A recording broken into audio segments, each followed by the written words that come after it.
Welcome to Three Films and a Podcast, the show where destiny brought together three friends to enhance each other's cinematic journey by watching three new movies in a series of themed rounds.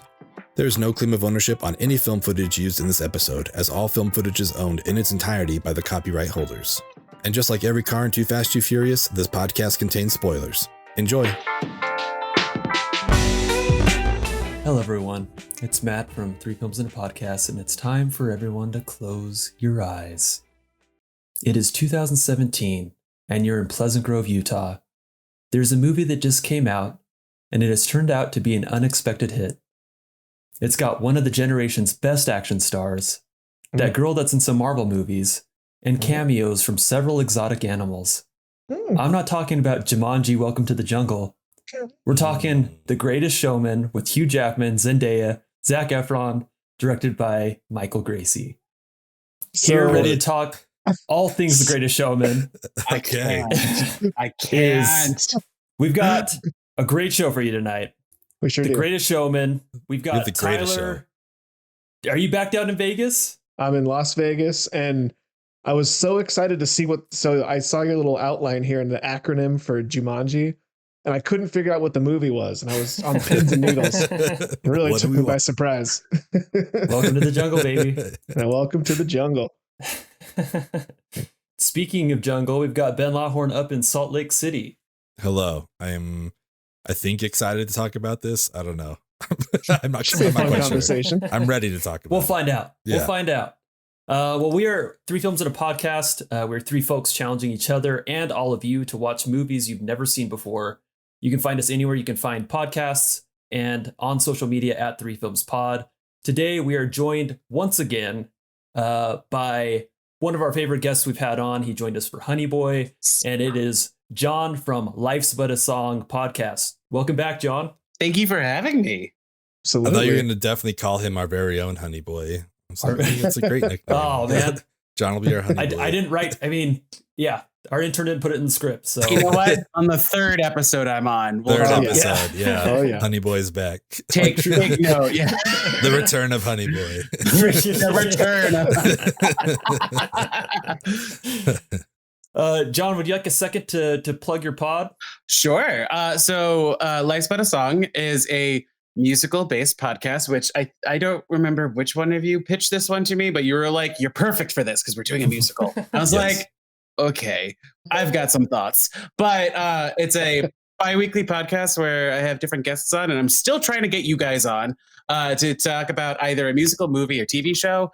And then I also have another podcast called Movie Deja Vu, where my co-host and I compare similar movies by creating a verbal Venn diagram. Nice. So, yes. I love Awesome. Funnily enough, I haven't done this movie yet on my podcast as of this Really? recording. Yes. it. Nice. So, boy. I can't wait to get into it. Yeah, same. The Greatest Showman is Hugh Jackman's passion project, romanticizing the genesis of P.T. Barnum and his circus. The idea sprung in 2009 and just kind of snailed through development until it was released in 2017. Its critic score on Rotten Tomatoes is 56%, and its audience score is 86%. The fact that this is my choice for Second Chance Cinema already spoils my view of this movie. But I want to provide some context. So the town that I live in, Pleasant Grove, Utah, is a wonderful place. City of City Trees. of Like trees. anywhere, it's got it's the city of trees. Yeah. There are great things about it. There are definitely things that are not great about it. And then there are some things that are just unique about it. And I think one of those things that are unique about it is that this town, and generally Utah County, but this town specifically, was obsessed with The Greatest Showman. Absolutely obsessed. This movie was already out on DVD, and the local cinema was still selling out showings of this movie. I love Amazing. Utah. The local youth, they took time off of their rebelling and shenanigans to memorize every word to every song in this movie. And the people in charge of school plays in the local elementary schools here were just jamming a song from The Greatest Showman into their school play that had nothing to do with Are you it. serious? Wait, what? They were like throwing it in the finale, like, okay, now this is the greatest show. Which it was the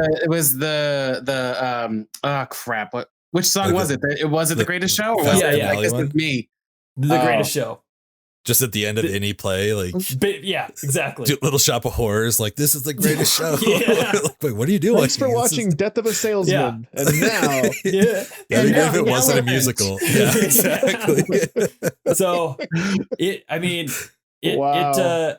got its time here, and I'm not going to spend any more time yet talking about it. I will give my full thing on it, but I want to sort of put it out to you guys. What was your experience with it? What are your general thoughts? What worked? What did not work? And let's throw to you, John. Okay, so I first saw this in theaters when it did come out, and then my second time watching it was about 2 hours ago before recording this. Okay. I had like a really long therapy session with myself while we were watching it because I was just like, I don't like this movie, but I like the songs. yeah. Okay. So I feel like I don't know. I there's just so much that it's just like I don't understand why I don't like it. I just don't. I think it's like the book scenes, like the scenes in between songs Mm-hmm. where they're trying so hard and then they're making him come out so nice and saccharine sweet and everything. And I Yeah. believe the real P.T. Barnum was an asshole. Real Mhm. piece of shit. Yeah. Yeah, because didn't he like mistreat the animal? Like I know circuses across Mhm. any time period like mistreat animals and their performers and all that. Mhm. I feel like he was like the one. PT would have set hated the this bar. movie. Yeah. Oh yeah. Oh yeah, and apparently Hugh Jackman read all the books or read some books on P.T. Barnum, and I was just like, and you still did this movie? Like, And it was crazy because like when we do get to see the asshole side of him, it happens so fast. It's like the girl sings one song, he's in love, and now it's just like, fuck all you guys. I'm gonna go on tour. I'm an asshole now. It's like, oh, that was really quick. And then the 180 back is just as fast. It's like, oh, I lost everything. Like, all right, I'm cool now. I think, and that is the actual reason why I think I hate this movie or I don't like this movie is because of the pacing. Mhm. Where like in that, what is that one song? A Million Dreams, where it's like this super fast montage and everything and nothing happens. And you're just like, what am I watching? Yeah. However, Yeah. the music videos of like the songs and everything were fantastic. Mhm. So Are they? some of them, Yeah. All right. I mean, some of them, like the big spectacle numbers. yeah. And then also like This Is Me was such an anthem, Mhm. especially like even still to this day, it's an anthem, especially by like the LGBT community and like people Mhm. who are quote unquote other. Yeah. Mhm. They use that as like I'm here unapologetically, deal with it, bitches, Totally. Well, gosh, John, that sort of dovetails into my experience and thoughts with this movie because I didn't live in Utah when it came out, but I'm from and of Utah. And Matt's description and what Matt just said makes total sense to me. And anyone that's from Utah knows that happened without knowing it happened. It's like, of course, this specific No part of one's the world. questioning it. Yeah. Totally. But so I'd heard about it. I didn't hear any of the backlash. I heard it was popular and well received and whatever, but I didn't get around to watching it until Saturday night for this podcast. And boy, do I have some thoughts. As I was watching it, I was like, what am I even watching? What is this movie and why does it exist and what is happening? And what I came down to was the following. And I'm almost hesitant to even say these words out loud for the world to Just judge do me it. on. But I thought, Then I I'll cut it realized this movie, The Greatest Showman, is simply if the Disney Channel decided to try and make Rocky Horror Picture Show. You are 100% correct with that. Yeah. And that does not mean that I think that The Greatest Showman is as good as Rocky Horror Picture Show. And No. and I want to be clear, nor does it mean that I think, all the people in Frankenfurter's castle were freaks or less than like they're depicted in this movie. But simply that we're watching. This would be Disney misunderstanding Right. Rocky Horror Picture Show. Like, it's simply- and then making a. We're just watching a I story mean- about outcasts who found a family and then the way in which the outside world interacts with them. And if you think about it, sorry, I don't mean to cut you off, John, but I have my thoughts. I've got to get them out. I've been holding them in since Saturday. But I'm just like, if you think about it, if this Disney, they're all sitting around in a thing. I know Disney owns the rights to Rocky Horror Picture Show. So, but if they're like, we need to figure out a way to get this on the Disney Channel, they would of course turn the story about sexuality, exploration, identity, acceptance, all those things into a story of exploitation, capitalism, and greed. They would turn a story about two privileged squares exploring boundaries and, being opened up to new ways of life and new ways of thinking and new whatever sexualities and whatnot. They would turn that into a story of a white man not only committing and benefiting from like high level felony bank fraud, but then using that money to exploit a group of people deemed beneath his station for his own personal gain. And then they realize that this is all problematic. So they shoehorn in this nice little interracial relationship. Like, look, guys, we're so progressive. It's all fine. Yeah. Don't worry about the people in the circus. Don't worry about this. Look at all the pretty people and all the pretty colors and listen to these pretty songs. Like, it's a black man or a white man and a black woman. And we're okay with that. It's all great. Look at Hugh Jackman singing. And we'll throw in a scene where he's confronting his parents about it. Totally. Totally. And I just was like, this is like, I was raised on Disney and I'm from Utah. So like, it's just, I realized what I was doing was just like confronting the world that I grew up in. You know what I mean? And I don't want to be here and pretend like I'm Mr. Woke and whatever, but I just was like, too late. This movie didn't need to happen. Like, why do we keep retconning these terrible people into being redeemable? Like, I know that we show him as being bad, but it's like, I'm bad. Never mind. I'm good. You can have my circus. No, like, I'm going to go. The takeaway is he's some hero in this story, totally. Yeah. And I just, I've been that's been bottled up inside. I've been waiting to get that out, and I'm glad you let it out. And Disney now does own this movie, which is hilarious that you say that. And it stars two Disney Channel stars, so or former Disney Channel stars. Totally. And like you, John, I enjoyed the music. Like, I really enjoyed the music, and I thought the set design was incredible. It looked great. It was all those things, but I'm just like, why the fuck? Why don't we just go watch Rocky Horror? You know what I mean? Or just don't make this movie. I don't know. Like, I don't understand. I just don't understand. I know it was a passion project supposedly for Hugh Jackman, and I just don't get it. I just don't understand. Hugh Jackman and his passion projects, man. And I'm sorry for the rant there, but I just was like, I have to get all these thoughts out so my conscience is clean. Well, I mean, I feel like maybe I'm the most on the outs of this because I did not like the music either. Like, I had just a really bad time with this movie. I think I was just mad at Matt for 2 hours. I was like, I can't believe he made me watch this. You know what's funny? You came up with the round. I know. Hey, it's my own fault. Like, I thought Larry Crown was the worst of it, and here we are. So I don't know. I was thinking the whole time, I was like, I'm actually glad.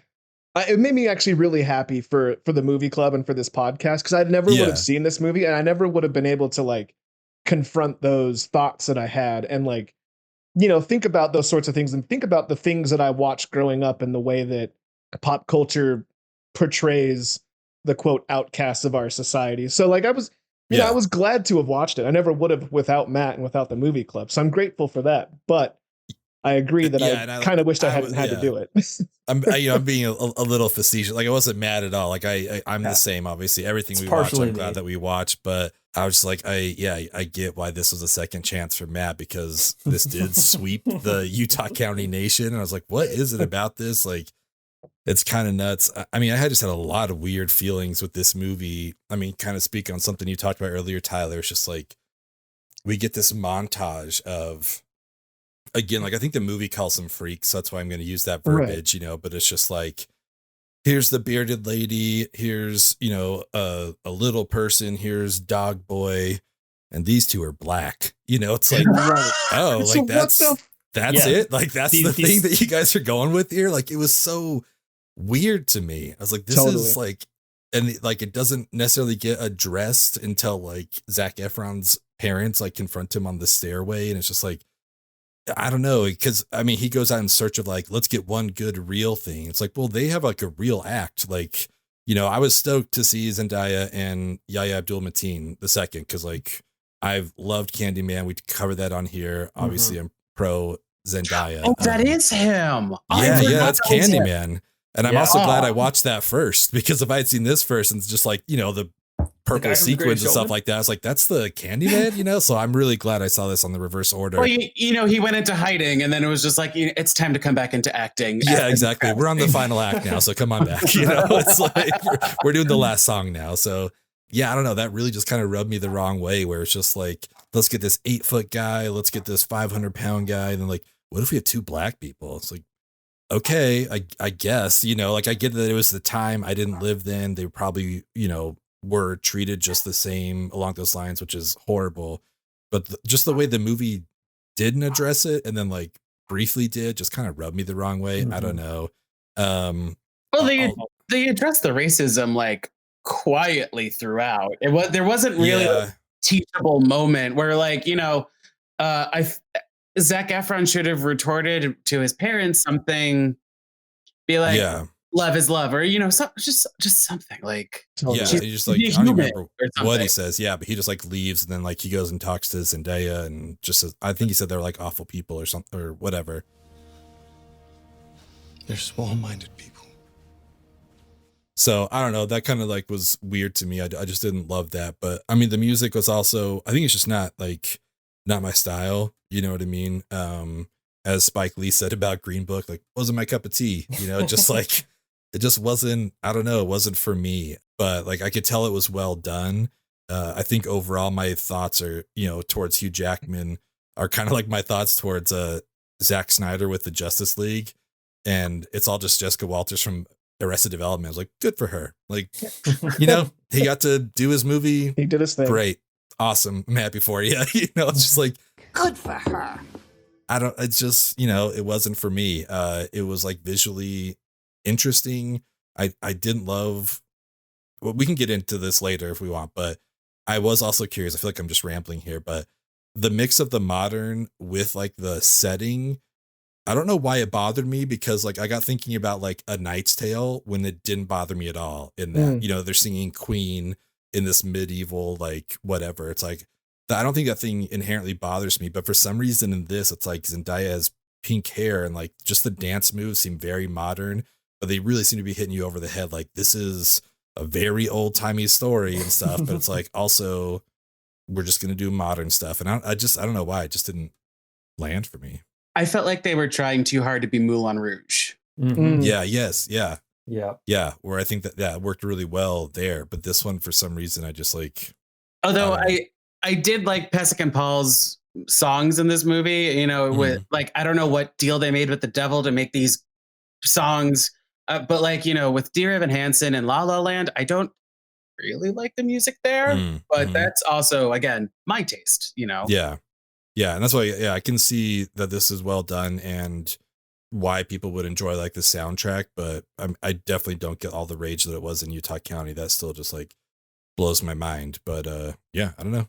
Yeah, the fact that they was it a re-release in Utah, or was it continued straight release through? That is wild.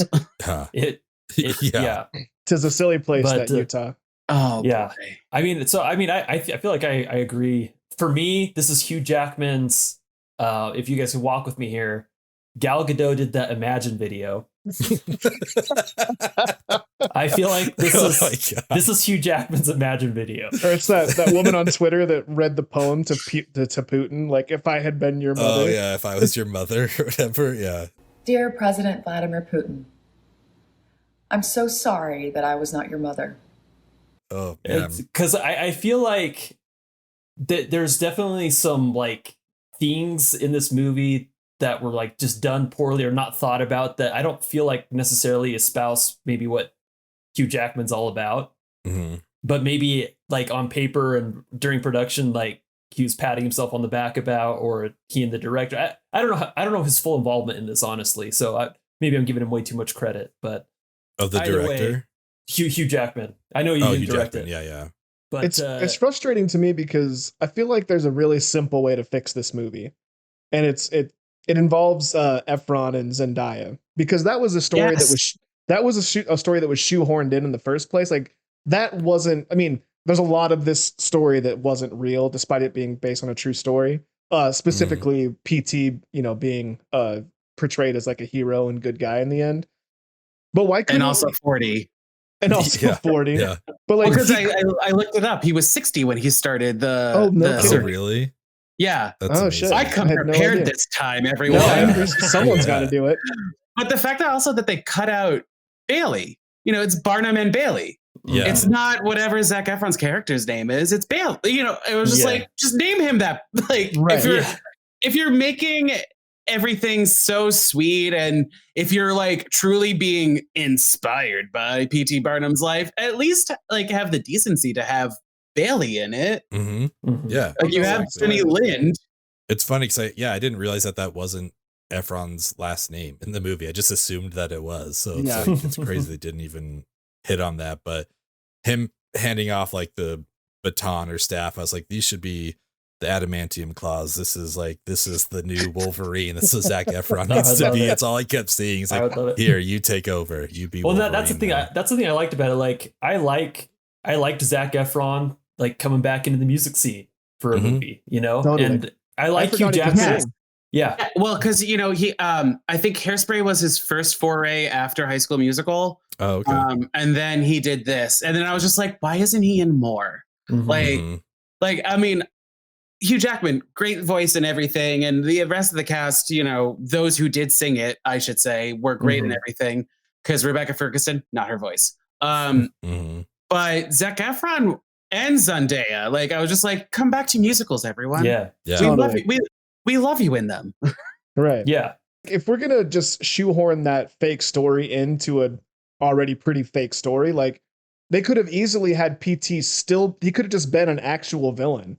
And Efron and Zendaya could have been like the heroes, and they could have done hostile takeover of the circus, and they actually care for the people there, and they're actually a part of the community within the circus, and then they get to win, and we get to have the hero win.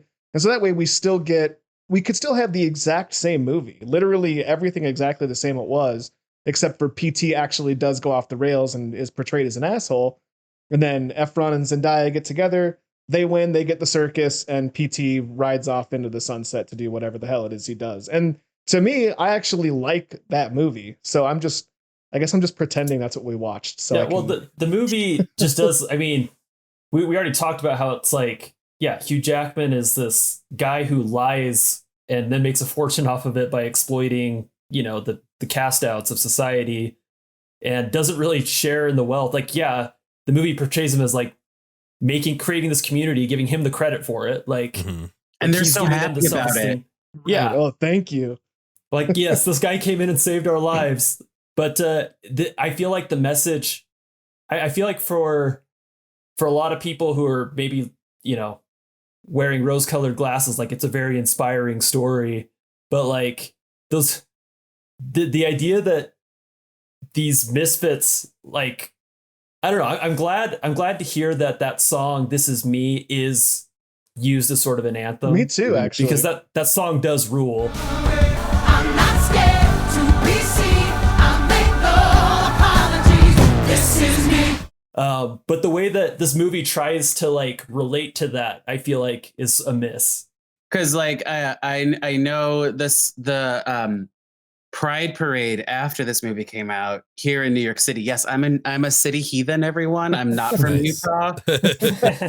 Jealous. So I do remember them using that a lot during the parade itself, That's awesome. and especially with like parties and stuff like that.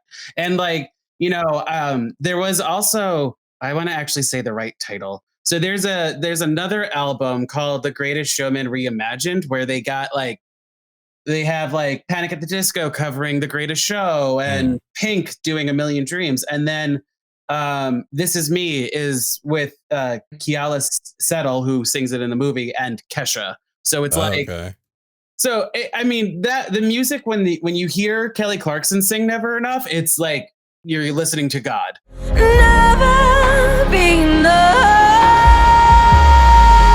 for me. Never.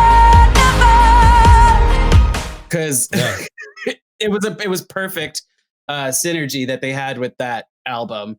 And I mean, I liked them in the movie, but I was just like, some of the visuals that we saw were just a little lackluster or boring, especially with Rebecca I know Rebecca Ferguson is playing an opera singer, and usually they just do a park and bark when they perform. But like Park and bark, I like that.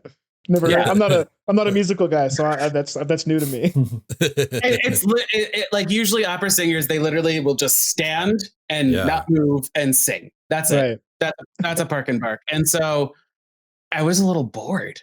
Like she looked beautiful. The dress was gorgeous and everything. And I don't know. It was just a little lackluster for me. But like the singing, I thought was great. Mm-hmm. You know, they really tried to dramatize it though. Where he's like Hugh Jackman falling in love, and then Michelle Williams is seeing him fall in love, and it's like these cuts back and forth. You know, it's like, oh, I'm gonna lose my husband to this lady on that first song. But well, I also looked it up. The kiss actually did happen in real life, but there wasn't a relationship.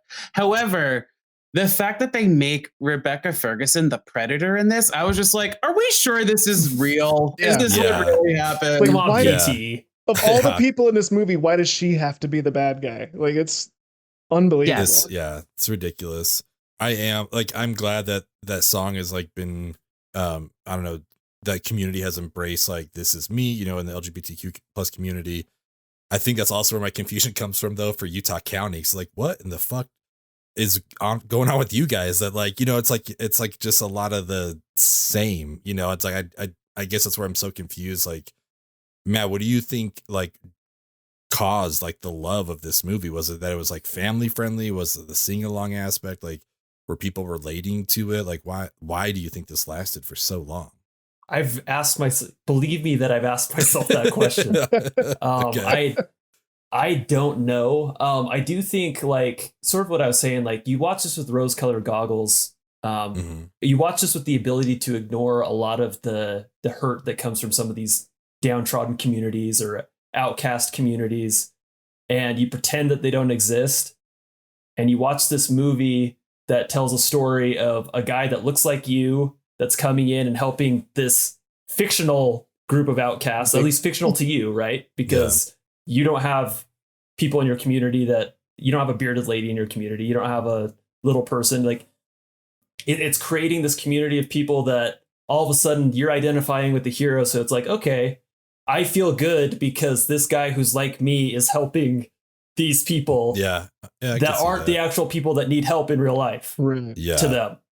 Yeah. It's easy to, I don't know, man. I don't know how to properly articulate my thoughts along Ben's question, but it's just an easy story for a community that hasn't had the best history of inclusion. This is an easy story for that community to latch onto. It's like, no, see, so rather than we're progressive. Rather than stand with the LGBTQ community, it's like, okay, well, I felt good. With the bearded lady that sings that pretty song, you know? Yeah, that makes sense. I get that. And it's fucked up because it's like the only reason they're standing with this community, and by they, I guess I mean like in this movie, in this world, and I guess we could extrapolate that to the people in Pleasant Grove and around the world that did like this movie. I don't want to put that on them because what I'm about to say is very mean, but it's like, it's fucked up because the only reason that you now support this community is because you've now found some redeeming quality in them. Like, oh, they can sing. Oh, you're cool then. Like, oh, you can do a trapeze. Like, yeah, you're fine. The rest of them can go fuck themselves. Honestly, it's mostly Steve, like, oh, you're not real. Oh, I don't live next door to you. Right. Exactly. You know? Yeah. It's, I don't know. This movie bummed me out, man. And the more I think about it, the more bummed I get. Well, and maybe we're being too harsh, man. Maybe like I should lighten the fuck up, but it's just like I don't know.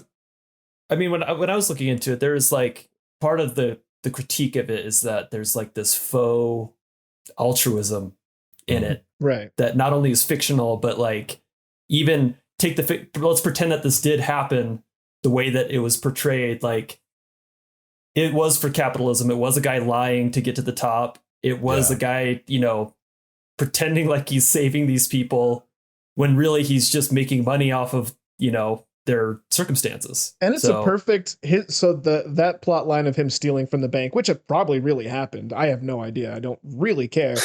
But like, it's also a perfect example of the argument of, well, I came from nothing and I made it. So like, why can't this community come from nothing and succeed? Like without the recognition of like, yeah, because you ended up being a rich white guy. Like you stood on your privilege and you didn't get caught. You weren't investigated because you weren't thought to be investigated because you were doing the thing you're supposed to do. Whereas, other communities don't have those same opportunities. And if they were to have pulled the same stunt, they likely would have been imprisoned. Like even the people that you ended up imprisoning in your own way, So it's just like, there's so much like coded messaging in this movie that whether it was intentional or just completely overlooked in the writing and production phases, it's just like, I just don't know why this movie even exists. It's just bothers me. I know that there are some people in like the theater community that were confused about this movie because there's already a musical about P.T. Barnum out in the world. And they're like, why not just make that into a movie? Is it good? Oh, really? Yeah, it's called Barnum. I've never seen it, but like I just know about it. I tried to read the Wikipedia page before coming on here and I was like, I can't be bothered right now. I don't blame you. But I don't know. I don't know. Like I see the passion and the drive and like, everyone showed up and did their job, which is great, but like I don't know where it went wrong. Yeah, for me, it really is just in the story and the message that the overall message they're trying to tell. Because to your point, everyone showed up. Obviously, there was tons of passion in this project. Right. Like, so you watch some of those rehearsal room videos on YouTube where the cast is singing. There's like amazing. Mm-hmm. Watching Keala Settle sing, I believe that's how you pronounce her name. I'm so sorry, I'm wrong. Watching her sing though, This Is Me in the rehearsal studio is mind blowing. And then you watch it with full costume and sets and props and everything, and it's like, okay, I get it, I get this. And then also, I don't know if you guys have seen the outtakes of Rewrite the Stars where Zendaya and Zac Efron like slam into each other. No. Like, that's amazing. Because like the other thing I appreciate about at least that number is that it's all practical. Like it's not them on a green screen. Yeah. Like yes, they're wearing wires for safety and all that because yes, but it's really them or in some instances maybe a stunt double, which I'm still not 100% sure on. Yeah. Like I think Zendaya had a stunt double for some things, but not all of it. She's precious. Protect her at all costs. It's funny that you say that because I was wondering what it would be like if you walked into a building, a circus, and there was two people doing what they were doing in real life. It's just like, what is happening in this room? Oh, and the other thing too that's a little disappointing is that I think, don't quote me on this, or do, I don't care. In that song that Barnum and his wife sing on the rooftop, I think those are doubles that are dancing. Oh, really? Oh, interesting. Well, they do that camera trick where it's the wide shot where they're not focused on their faces. Yeah. And whenever stuff like that happens, I'm like, stunt double. Yeah. You don't see a face, it's a stunt double. Yeah, who knows? They did reshoots. Maybe it's just one of those things that maybe Michelle Williams just has no rhythm. It's like, we got to get a stunt double in here. Who knows? But like Michelle Williams was in Cabaret on Broadway, so yeah, no, I know. I'm just joking. I think she'd be fine, but I don't know why they would use stunt doubles. One of the funniest reviews I saw of this movie on Letterboxd relating to Michelle Williams is the least believable thing about this movie, or the worst thing about this movie is making me watch Michelle Williams smile for an hour and a half or something along those lines. It's pretty incredible. I didn't buy that Michelle Williams and Hugh Jackman are the same age. No. I mean, no. I think she's like a good 10 years younger than him, maybe, but like, without a doubt. They're supposed to be what, like 5 years apart, maybe, or 3 years apart, but they're not. No. I'm a Hugh Jackman guy, and when I was writing this document, I had graded him as an A before I rewatched the movie. And then after I rewatched the movie, I downgraded him to a B because even though I'm a Hugh Jackman guy, this wasn't my favorite performance of his, especially in the light of the relationship that he's supposed to be in and then the age that he's supposed to look and just everything in between. Yeah. Wasn't my favorite. 12 years difference. Yeah.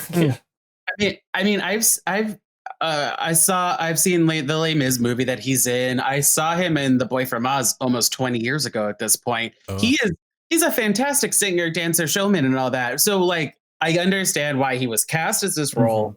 I think again he did his job. He was he was great at it. It's just that it is not right. Right. Yeah. I almost feel that's like totally fair. maybe the cast was lied to. Maybe they said it was going to be like all the things that we're asking it to be, and then the Disney's like, just kidding. We're going to sugar it up. For some people, it was. For some people, it was I was exactly gonna what say, they like, thought it was we're going to be. shitting on it, but it got 86% Yeah. audience on Rotten Tomatoes. So It's like the 5th highest grossing musical of all time. Like it, Oh, that's it so- did numbers for sure. Such a bummer. And I think it's just like pockets. Like Utah County was the pocket of Utah. You know. Yeah. I also appreciate it because like it is original music, True. which is a hard sell. Like especially these days with a lot of revivals and based off of movies or books or whatever coming to like Broadway and as a musical movie and all that. I don't think that was enough for it. Yeah. You know, like the music and choreography and costumes and all that could only do so much. I agree. Well, this next segment's interesting because all of us, I feel like, are more or less on the same page on this movie. If you're tuning in right now or you skipped ahead, we are now going to try to convince you by showing you one scene to watch this movie. And this segment's great because we don't have to like the movie to try to talk you into watching it. We're just going to show you one scene. We happen to have you, cornered in an elevator. This is our elevator pitch. We've got our phone out. We're showing you a scene, and we're just trying to get you hooked in. Before we get started, does anyone want to get out? John, what scene are you showing someone to watch this movie? This is me. Yeah. That's it. That because like I said, it was such an anthem song. It's still being used on like Instagram and TikTok and all that as like background songs for like inspirational videos, if you will, or people like telling their truths and everything. So I feel like it would be the them trying to get into the party to the end of This Is Me, just so you can understand the context of it a little bit. Yeah. Right. Because like again, he's a diet asshole in that scene, and then by not inviting them in, and so you have to like understand, okay, so this is how we're feeling, and then that's how I'll trick people into watching this movie because apparently at the end they all love him for totally for just being Finn, as Michelle Williams calls him. Little Finn. The scene I picked it for similar reasons, but I'm simultaneously like happy and upset that the song "This Is Me" is being used by whatever communities as an anthem and for all the things you just said for I forget the flowery words I wanted to say. Lord knows that's a thing I do, but it kind of pisses me off at the same. I'm glad that people were able to like retcon it and adapt it to mean something positive to themselves. But it pisses me off that it means that Disney wins because they're just like, ha, we got you. We made a shitty exploitive movie and you're still using our shit. It's not Disney. It's 20th Century Fox and Disney now. Okay, right. Yeah. Either way, whoever it is, just the bastards always win. The rich get richer. But I'm glad that something good came out of it. That does make me happy. But I picked the first Jenny Lind performance. What's the song called? Never Enough. All the shine of 1,000 spotlights, all the stars we steal from the night sky will never be enough. Never be enough. I picked it because I want people to know that no matter how little it happens, P.T. Barnum is portrayed as an asshole in this movie. Because this is when we start to see like, oh, this guy sucks. Like he's gonna do all the things that we would expect him to do, leave his wife and, adultery and all that stuff. And I just really liked that song. I know it's not Rebecca Ferguson's actually singing the song. That didn't bother me. I know, John, it bothered you that she just stood there and sang, but I actually kind of liked that. I don't know. I there was a lot of cutting going back and forth from person to person, so we weren't just parked on her singing her song. That is true. And I really liked the song. I really liked what the lyrics were doing as far story wise. She's singing his internal struggle. He thinks he's never going to be enough. We soon find out that she came from a similar background. She thinks she's never going to be enough that she feels like an imposter in this world. He feels like an imposter in this world. And I just thought it was a really great song. Probably not as good as This Is Me, but I just want people to know that they're at least going to try and show his flaws as a person and as a character. And there's going to be some great music here. So check out this scene, check out this song. And if you want to watch it from here, I'll stop talking and let you do your thing. Can I interject for a hot second about some trivia about that? So I read that Rebecca Ferguson didn't feel comfortable with her personal singing voice because Jenny Lind is supposed to be this famous and great singer and everything, and so she was a little shy about it. However, while filming it, she did sing the song. Oh, so that is like like when you see lip syncing, like they sometimes take it too much, or it doesn't look like she's actually singing. So I would love to see those tapes. I was just gonna say, I want that deleted scene. I want to hear her sing that. Totally. And also how difficult, it's already hard enough to record ADR, but to sing to match a person's lip movements, that seems very difficult to me, but I'm not a singer. I like to sing, but I'm not a singer. Unless Rebecca Ferguson is matching the voice. Oh, okay, maybe. Unless she's doing a Milli Vanilli first. Yeah, exactly. Okay, cool. Or an Ashley Simpson. I guess which background? Who's yelling in the background? I guess they didn't like the movie either. A secret. We all have 3 kids trapped in our closet. Yeah. Okay. You got to guess which one. I'm not gonna guess Matt because he's the host of this episode. Mine is, I went with the recruitment montage, because like I love get the team together kind of montage. Totally. And I think that works well. Also because I didn't love the music and this doesn't have any of it. But I think we also get to like know PT, like who he is, because like the big guy is like, how much do you weigh? 500 pounds. Like, you weigh 750 pounds, or we get a super tall guy and he still puts stilts on him. It's like, okay, so this guy's like a swindler. Like we're kind of getting little hints of that in this recruitment montage, which I liked a lot because I feel like we got to know the character of this person and like what they are willing to do to like earn a buck. So I don't know. I appreciated that about it. And like I said, I'm always here for a get the team together montage. We also get the most brutal line in the whole movie when he tells the guy, they're going to laugh at you anyway, so you might as well get paid for it. I am putting together a show, and I need a star. You want people to laugh at me? Well, they're laughing anyway, kid, so might as well get paid. And I was just like, oh, Christ, what are we doing here? I'm sure he probably actually said that, and it does. I like that it actually shows him as a bad person. So I guess I like that it happened. Well, I don't like that it happened, but I like that they showed it in the movie. But it's a brutal line. 100%. I read that they had to have that guy who played I forget his name. Tom Thumb. He apparently is 20 centimeters taller than the real person, than the real Tom Thumb. So they had him on his knees. Oh, and it's like, interesting. I'm sorry, what? Yeah, that's wow. I would not have expected pouring salt in the wound here. Yeah. I kept focusing on his voice. I'm like, I feel like he's ADR'd. I think he by was someone else. I think he was dubbed. Yeah, it just felt. It didn't feel accurate. It may have been, but just like in looking, I was like, I don't know if that's his actual voice, but I don't know. I got to go with John on this one. I think This Is Me is the elevator pitch for me.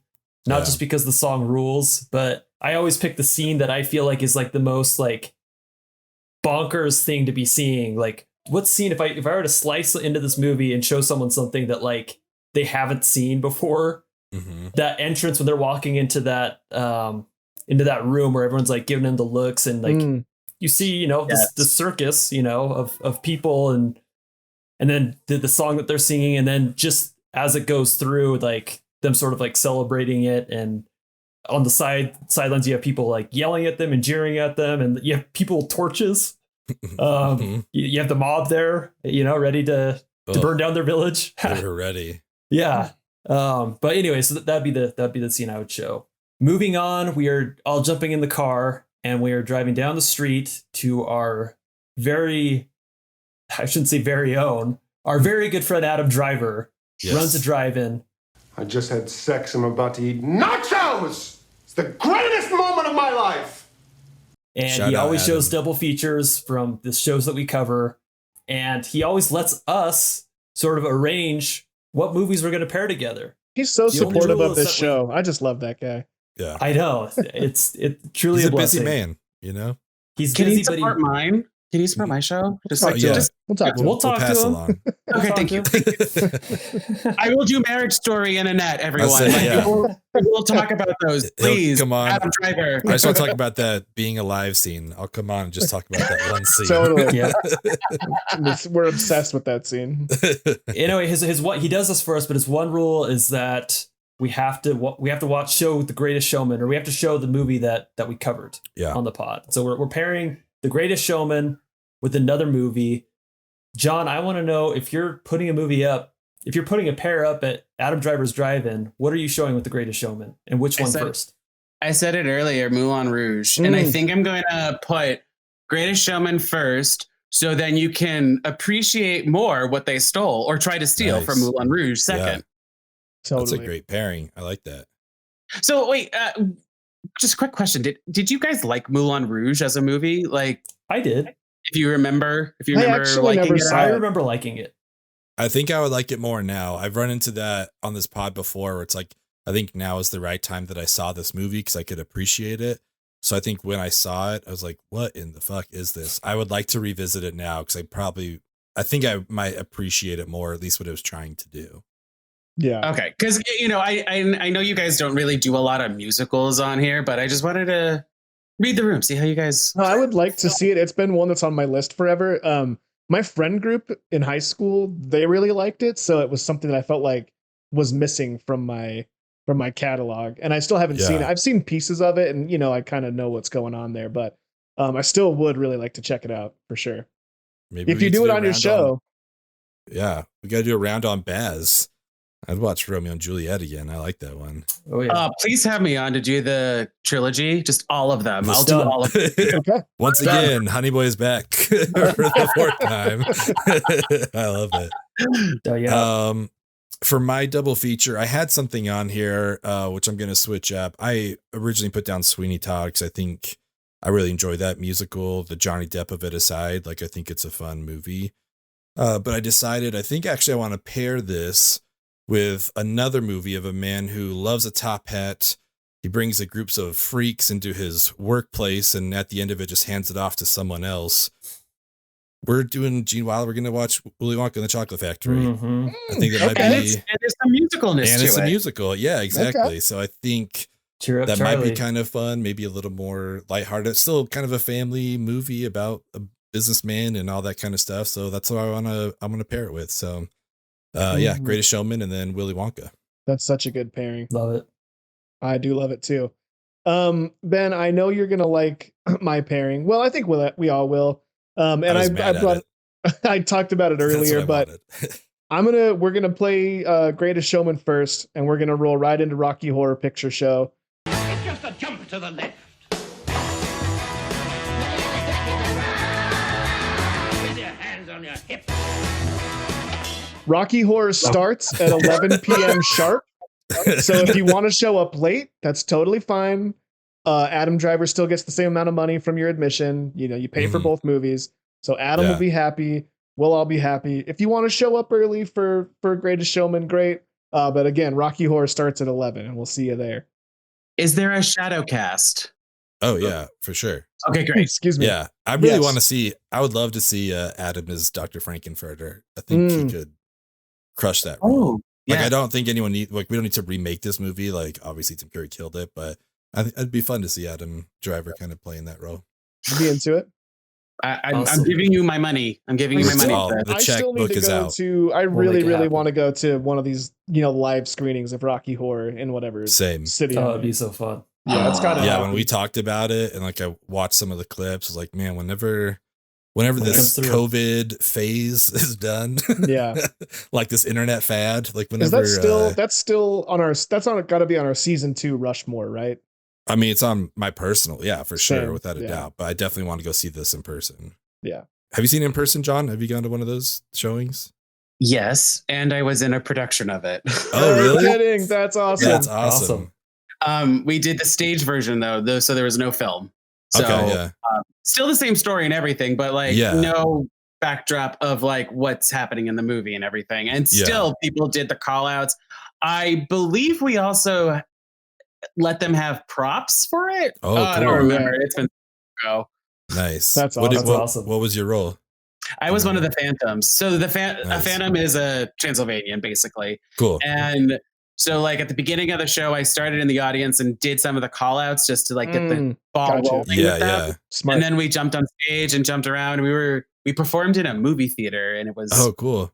fantastic. Lost my mind, but fantastic. That sounds so That's fun. great. Yeah, that sounds Love it. incredible, man. It's awesome you got to do that. That's awesome. Well, one of the things I've loved about Hugh Jackman, being somewhat a prominent figure in the musical scene, is that he also plays one of the coolest superheroes that we've ever seen on screen in Wolverine. So I'm showing Greatest Showman first, and then I'm grabbing another superhero in Andrew Garfield, and I am showing Tick Tick Boom, Oh yeah. Nice. which to me is a better story of someone who's, sacrificing a lot up front, to try to get his dream going. And then, you're going to have to see that movie and see how that goes out. But music is awesome. Andrew Garfield does awesome, in my opinion. Love And that movie. I really loved it too. And so I'm showing that second, to kind of wash this one out. Yeah, Fair enough. totally. Fair enough. Yeah. That's a good pairing, man. I really, really, really like Tick Tick Boom. I love Andrew Garfield, and I didn't know that that was the story. I just like, oh, it's a musical. It's the guy that wrote Hamilton. I'm so bad with Mhm. names. You know this by now. But I just was like, I was into it before I even watched it. And then when I realized what they were talking about and the story it was telling, I was like, oh, this is good stuff, man. I really loved it. Matt, you can bill it as a high school musical reunion, because Vanessa Hudgens is in Tick Tick Boom. That's right. Oh, that's yeah. right. That's what I should. Yep. Yeah. East High, let's go. Also filmed in Go Utah. Wildcats. There, the Yeah. Utah is all tied together. There we Even go. though it's set in Arizona. yeah, Yeah. it's really kind of weird. But sweet. Exactly. Well, great. I love those matchups. At least if you don't like Greatest Showman, you at least have 4 awesome movies that you can check out Mhm. Totally. at Adam Driver's Drive-In. Is there anything else that needs to be addressed about this movie? Do you guys think it would have been better if it was all music? Yes. I Sure. was wondering about that as it was going on. It's like, what if they had gone? I mean, this is just like the basic comparison, but like, what if they gone the Hamilton route? Like everything is Right. music. It's like it would have been interesting. I think I'm curious how it would have played out. Obviously, some of the Zac Efron stuff, it would have played differently, but since he can sing and stuff, I think it would have been kind of cool to see what they did with it all. I think it'd be fun. Would you Okay. have preferred that? Yes, and then I also think I would have preferred a sort of Rosencrantz and Guildenstern approach to this, where it was Zac Efron and Zendaya's story, like they are the leads, centered around Barnum. So like Barnum is a okay. character, but like he's not the main character. Exactly. Gotcha. And then he those can be an two. asshole, and everyone He can can be an asshole, happy. he can be Yeah. a villain and everything, but like They can on be the same Charlie. page. He could be Willy Wonka. Yeah. He's there. Yeah. yes. But yeah, We're we on can the see same Zach page like there. leave the high society and come to embrace everyone else. Like it's a interesting 'cause storyline. I really liked their story and their chemistry together, Yeah, and totally. maybe a little more focus on Zendaya. And is he supposed to be her brother? Is that what the Yeah. deal? so. I guess. I wasn't a little more totally on sure. them. So I like just a little bit more about like these other characters, because like I don't really care about P.T. Barnum. Yeah, Who yeah, gives a true. shit? So like if you had him as a character, granted it wouldn't be Hugh Jackman because he wouldn't do such like a small Yeah, role. you're not giving him a side part. I think maybe that would have helped it. Mhm. I don't know. I That'd be really 100% agree. I have nothing else to add, but I just want everyone to know that without Googling, I remembered the name of Lin-Manuel Miranda. That's important I'm to proud me. of you. So everyone knows my brain works a little bit, you know. It's a big night.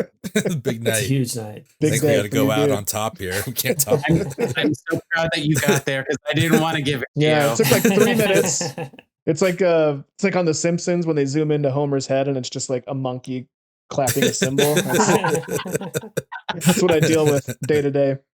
It's a real bummer. Ben, did you have anything you wanted to add? No, not at all. I'm Okay. Well, perfect. Well, I mean, people who like this movie are not going to like this episode, obviously. But Maybe like, oh, you know what? The story is a little lackluster or something. True. Yeah. we're doing some great work here.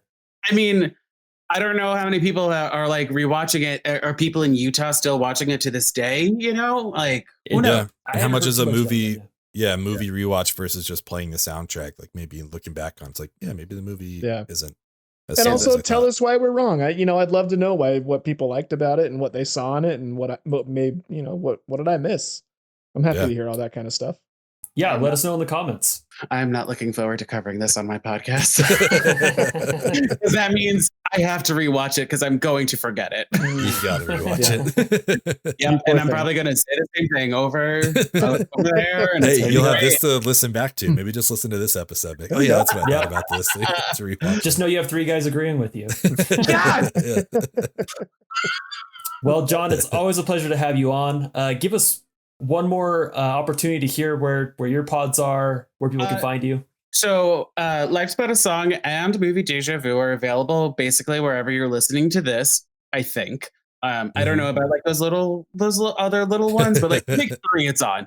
Yeah. And then you can follow Life's But a Song on Instagram at But a Song Pod. I almost forgot which one I was doing first. And then Movie Deja Vu, we're on Instagram at Movie Deja Vu Pod. Perfect. Well, it's always a pleasure to have you on. We will do a Baz round. We'll have you back on. Absolutely. Yes. And it'll be awesome. It'll be exciting. But anyways, thank you everyone for joining us and have a great night or morning. Return of Honey Boy. I'm excited.